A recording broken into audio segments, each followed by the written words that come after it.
What's up, everybody? This is Siosi, and you are tuning in to episode 60 of the It Will Come Show. And today we're going to be talking about community capitalism, joblessness, and resilience. So I am testing out a new streaming service called Restream today. So just bear with me. I'm just going to make sure that this is actually working properly. So give me one sec. Going to go back to the filler.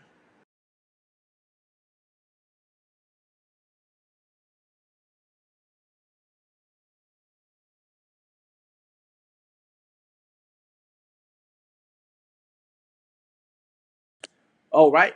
So, yep, have checked, and it looks like I am live streaming out properly, so this is good news. So, if you are tuning in from Twitter, YouTube, Facebook, LinkedIn, welcome to the show. This, as I've mentioned, is the first time we're doing it through Restream, so let's see how we go. Now, over here today, we're going to be starting off with this particular article, which I gotta say has been really it's gotten a lot of feedback, comments, and because I've shared this on my personal Instagram, and why I really enjoyed this article is because they looked at a very pragmatic view of what could happen at the end of this pandemic, right? Some of it is pretty grim, if we're being honest, but there's also some positivity, right?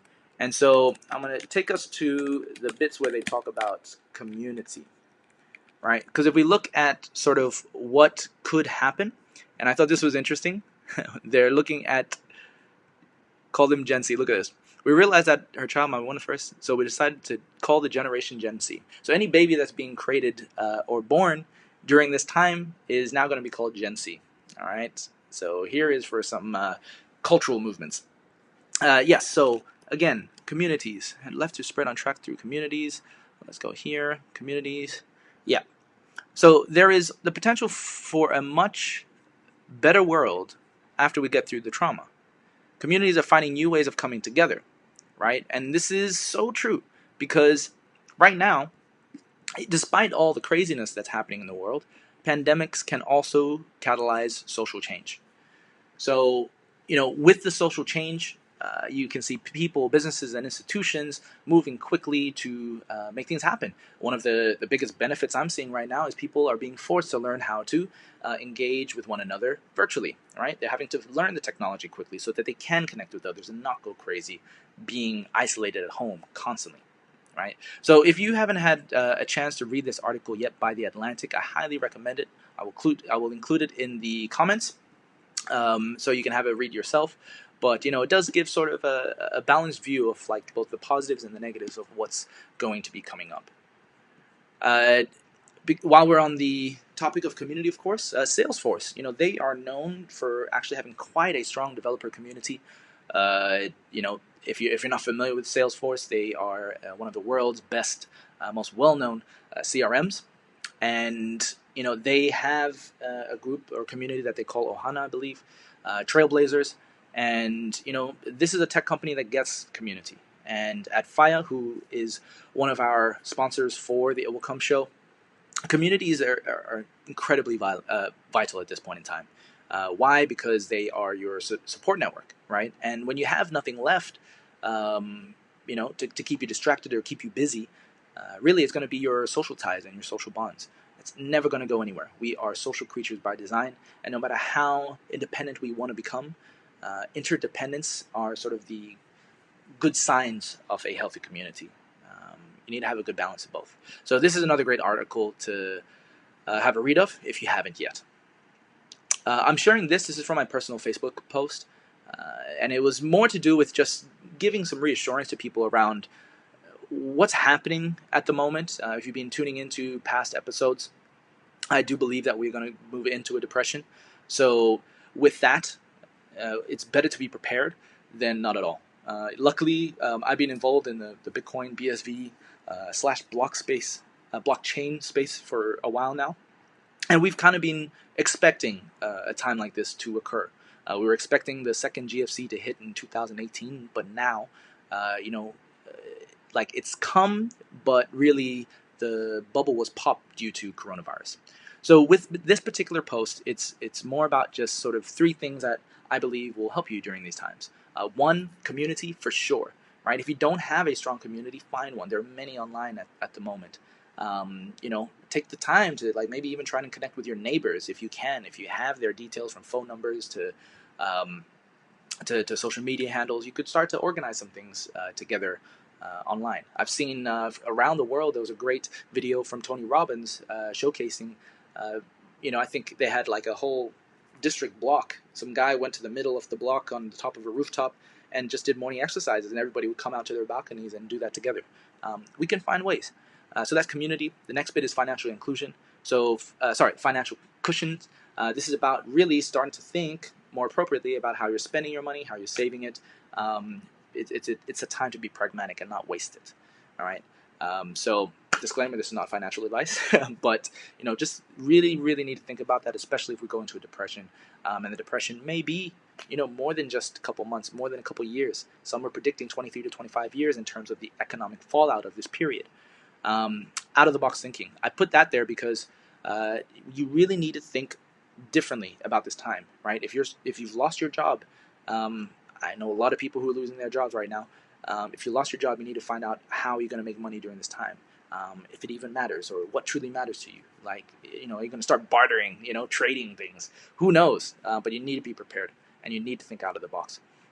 This video also, highly recommended. I'll include it in the comments for you to check out. But just talking about how to be prepared during this time. Robert Kiyosaki is the author of Rich Dad, Poor Dad. I've included this article because this is from the Marriott CEO. The well-known hotel chain, as you can see, tens of thousands of workers they've had to lay off, which is just crazy. But I think there was an article or video of the CEO giving a very heartfelt speech about these times.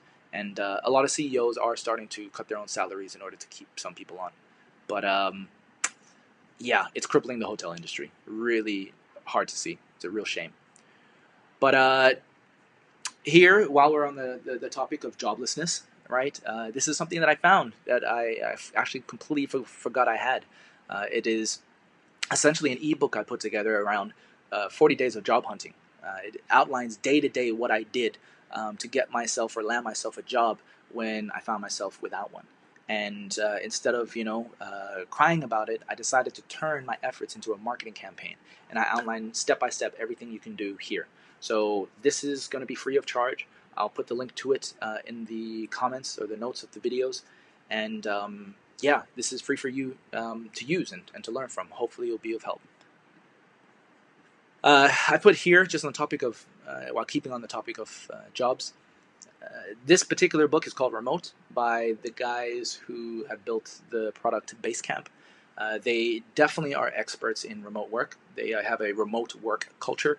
And yeah, if you have a subscription to Audible or even Scribed, I would highly recommend you have a listen to this book, because a lot of the lessons here will be very relevant to you right now if you find yourself working at home. And if you don't have the luxury of being able to work from home, and if you're a frontline worker, hats off to you. Much love, sending prayers, and I hope you stay safe during this time, because you're doing what a lot of people complaining about like having to work from home and going crazy. At least we're not out on the front lines, so this is why I tell people to still remain positive and be blessed that you don't have to be putting yourself out like that. And that's the one thing that you can do to be responsible right now, is do your bit, stay home, so they, the people on the front lines can actually help. And with that, from the job side, it's going to be very important for you to stay resilient. Resiliency, meaning that having the courage to go through these lean times and these hard times. And I've shared this. This is more to do about social ecological resilience and sustainability. And they give an example of a wolf pack. So if you've been watching as well, we have a program or a productivity accelerator called the Pack. And, I have an obsession with packs. If you haven't known already, just look at the logo for the It Will Come show. But yeah, in this particular bit, they talk about an example of resilience, the reintroduction of wolves to Yellowstone National Park. So if you're not familiar with U.S. history around what happened to wolves, they pretty much almost killed them off to extinction back a couple decades ago. And luckily, they didn't wipe them out completely. They did take a few of them and keep them in captivity for a bit. But when things got a bit better, they actually started to reintroduce them into Yellowstone National Park. The reason for this was because they found that when they removed the predator, the wolf, from Yellowstone National Park, from the United States in general, it had a massive impact on the ecology and the geography even, right? So much so that, physical features of the land around them actually changed. And so, with this, it just showed, it symbolized a lot of like what the wolf is about in general in terms of resilience. And there's a lot you can learn from them, especially during these times, because wolves are known to actually thrive under harsh conditions. If you look at the Arctic wolf up in the more northern parts of North America, when it comes to winter, they're the ones that are out most of the time still hunting. Yes, they need to go very lean, but it's actually their time to thrive. And so this is why I use the analogy of the wolf, especially during this time, to think like one. It's not about bullying and being a predator and all that. Actually, those are misnomers from unhealthy studies of wolf packs. But to understand that they are very social creatures in general, so they can teach you about how to be social and how to be resilient. They've got stamina, and they know how to work together. So with that, I'll leave you with this particular video. It's called How Wolves Change Rivers. Again, I'll leave it the link in the comments, but highly recommended watch. It's quite inspiring, and it's one of my favorite videos, especially during these times. And again, if you are interested in our productivity accelerator called the Pack, we'll be taking on our next wave of members soon, and we've got a special discount, especially during this time that the world is going through what it's going through. But if you're struggling with productivity, feeling a little bit of a slump, this group, we've been around for 5 years. We know how to get stuff done, and hopefully it could be of help to you too during these times. And with that, thank you for tuning in. That was episode 60. I hope you learned something new, and if you didn't, let me know what you would like to learn more about. And with that, as always, through patience and persistence, it will come.